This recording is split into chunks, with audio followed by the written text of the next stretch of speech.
సంస్కృత సుభాషితం అనువాద పద్యం 229 సేకరణ పద్య రచన సహజ కవి డాక్టర్ అయినాల మల్లేశ్వరరావు తెనాలి.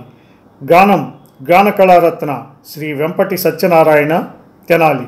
ప్రోత్సాహం గీతాబంధు శ్రీ గోలి లక్ష్మయ్య గుంటూరు.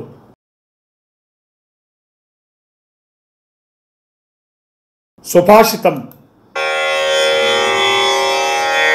ఏకమప్యక్షరం యస్తు గురుః శిష్యే నివేదయేత్ పృథివ్యాం నాస్తి తద్ద్రవ్యం యద్దత్వా హ్యనృణీ భవేత్.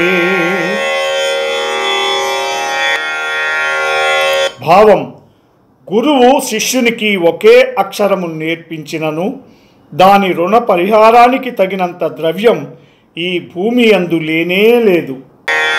అరయ గురువు శిష్యునకొకే అక్షరమును హర్షమలరంగ నేర్పించినప్పటికి దాని రుణము పరిహరింపదగినయంత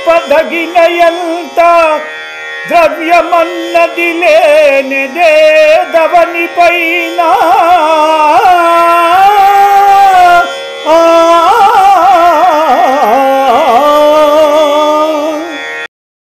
ఈ ప్రోగ్రాంపై మీ యొక్క అభిప్రాయాన్ని లైక్ చేసి కామెంట్ రూపంలో తెలియజేయండి.